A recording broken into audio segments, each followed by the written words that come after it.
to all of the angels, and we understand that it includes at that time Iblees among them, إِنِّي خَالِقٌ بَشَرًا مِّن طِينٍ. I am about to create a human being from dirt or from clay. When he's saying this, he has not made Adam yet. فَإِذَا سَوَّيْتُهُ وَنَفَخْتُ فِيهِ مِن رُوحِي. And when I'm done balancing him, and when I blow into him from my ruh, then he says, فَقَعُوا لَهُ سَجْدًا. Then fall into sajda before. Allah has described that He is about to create our Father, and He has also described the process He's going to use to create us. He says, first of all, I'm going to make him from teen. We're not the only creation on this earth made from teen. In fact, all of the animals and all of the species that exist on this planet also are made from teen. But there's something additional about this creation that He's about to make, our Father, and by extension us, that is more than just teen. There's something more than just this animal presence, this animal existence. فَإِذَا سَوَّيْتُهُ. When I make him balanced. So Allah says there's a level of balance and perfection that is going to be added to this creature that doesn't exist in other creatures.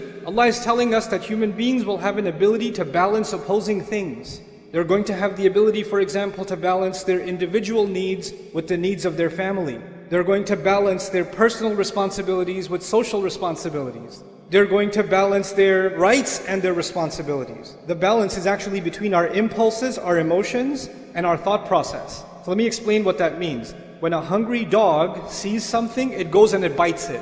It doesn't think about the consequences. There's the emotion and then there's the action. That's it. But human beings, they can look at something and say, nope, that's illegal. No, that's haram. You're getting late for work. There's a red light. Right? You have the ability to balance your emotion, your need, your desire to get to work early, but your need to abide by the law and stop at the red light. We're able to balance our thoughts and our emotions. Unlike other species, when they have an emotion, they have an impulse, they jump on it, they react. But we can think about the consequences, we can think about the long term, we can hold ourselves back. Allah Azza wa Jalla here says, human beings will be made with this amazing ability of balance. Then He says, وَنَفَخْتُ فِيهِ مِن رُوحِي. And then on top of that, I will blow into him from my own ruh, meaning the ruh that Allah especially designed for this human being, this special thing that will connect him, this human being, and Allah together in a unique way. That's what's going to be inside him. So this ruh is inside him, unlike other animals and other species. There's a special kind of thing, a special kind of light inside this human being. So he's made up of these three things. He's made up of dirt, and he's made up of this balance, and he's made up of this ruh. And He let the angels know, these are the three parts that will make this human being amazing. And when these three things come together, then فَقَعُوا لَهُ سَاجِدِينَ. Then fall into sajda. It's important to note, the angels don't just see the seen. The angels are creatures of the unseen. So what is invisible to us, like the arsh of Allah, what is invisible to us like the jinn, what is invisible to us like the secrets of the skies, many of them, the angels, they travel through the skies. And then on top of that, they get to communicate directly with Allah. Allah talks directly to the angels. And Allah is telling them that this creature is so incredible. Of all the vast universe that He created, He says this one thing is so powerful that every last one of you should be overwhelmed at what Allah has done when He created Adam. That you should fall into sajda.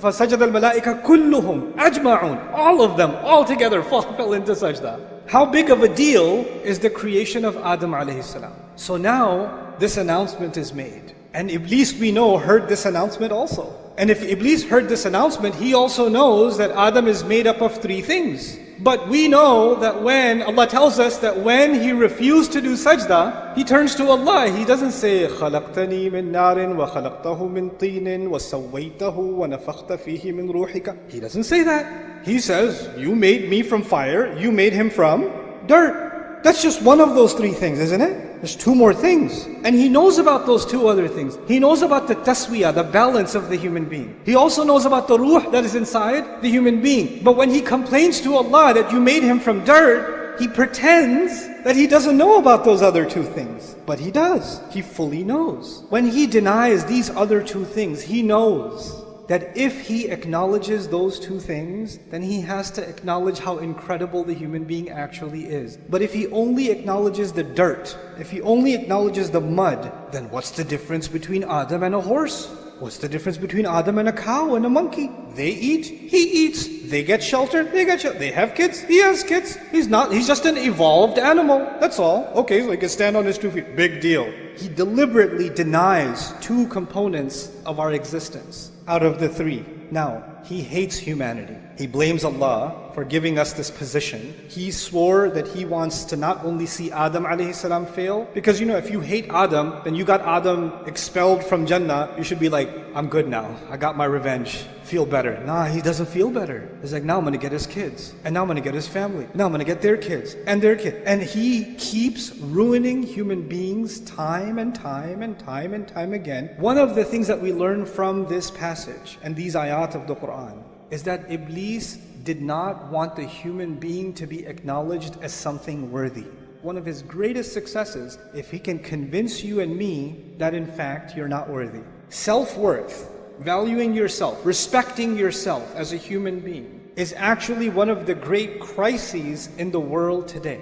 Oh, I used to have a job, but I'm retired now. Nobody cares about my opinion. I'm worthless. I just sit home all day. My son has a job. My daughters are gone away to college, and I'm just useless here. I'm just a burden on everyone. There's an old man sitting in his home thinking he's completely worthless. All I can do is just go to the masjid and come back, but I live with this worthlessness inside me. It's just better if I just die. A young man lives with worthlessness. He says, my brother graduated, my cousin got a job, everybody else is doing better. This one already got married. Look at me. I've got nothing. Everybody tells me I'm a loser, I must be a loser. What does Iblis want to do? He wants to get people to say things around you in your life. They'll say things to you that make you feel worthless. They don't even realize they're doing it, but they're having this effect on you when you start thinking, yeah, maybe I am worthless. Maybe I'm not that big of a deal. I'm a nobody. Once you develop low self-esteem, you don't value yourself, then you're always thinking the only way I will be valued is if somebody else values me. If somebody else approves, then I have value. So I'm gonna take a picture of myself. I'm gonna make sure I change all the filters enough times, and then I'm gonna post it online, and I'm gonna wait for somebody to do this, or somebody to put one of these, or at least a mashallah or something. Give me something, because if somebody gives me, I have some value. Okay, now what do I gotta do? I need more value, because I'm worthless again. I haven't posted in 2 days. I need to get back on. I need to feel valued again. When you don't have enough value for yourself, you're always looking for value from where? Somewhere else. Someone else. Always looking for somebody else's approval. Always looking for somebody else's compliment. You didn't say anything. What do you think? What do you think I should do? What do you think of this? What do you think of that? Constantly asking for somebody else's opinion. Because without it, you're worthless. When you have low self-esteem, then you can't deal with any of your rights. Like, people can walk all over you, they can humiliate you, and in your head you're like, yeah, I deserve it, I'm scum anyway. What's even better is Iblis comes to those in your life sometimes and he says, hey, say this to him. Say, you know what? I know I treat you like a dog, but you deserve worse than that. So you should be happy that I even treat you this much. And you hear that enough times, and what happens? You start internalizing it. Because human beings, even if you reject something at first, if you hear it enough times, you start getting influenced by that. You start seeing yourself that way.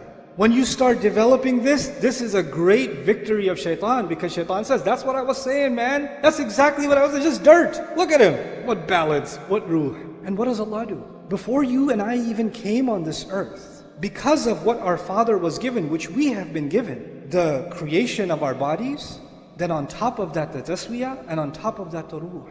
He gave us an honor above all of Allah's creation, and all of Allah's creation see us as a miracle of Allah, worthy of all the angels falling into sajda, in awe of what Allah has done.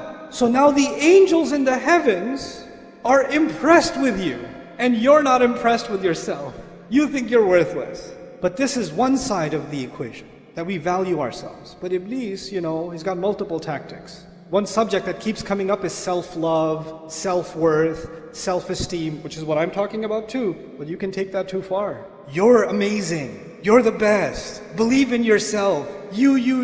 Nafsuk, nafsuk, nafsuk. And you're like, yes, nafsi, nafsi, nafsi. You become like obsessed with, yeah, I'm awesome. I'm amazing. And then some parents do this to their kids. You're the princess. Little 4-year-old girl. You're my princess. Everybody else is ugly. You're the prettiest. You're the best. And this little girl turns into a monster. She goes at school and she goes, the princess is here. Kiss the ring. Like she develops this inflated sense of self. This is actually the reality of arrogance. So on the one hand, we value ourselves, but what we actually are supposed to value is the potential that Allah gave us. We're supposed to value the ability to make the effort that Allah gave us, not the things that Allah gave us. The things that Allah gave us, He can give to anybody else. And these things will come and they will go. But the only thing of value before Allah is, and before ourselves, should actually be just our efforts. وَأَن لَيْسَ لِلْإِنسَانِ إِلَّا مَا سَعَى. Human beings will have nothing of worth on Judgment Day except the efforts that they made. That's it. This balance between confidence and humility, that has to be struck. Because too much self-worth will turn into arrogance. And too much humility, then you start thinking, I'm nothing, I'm nobody.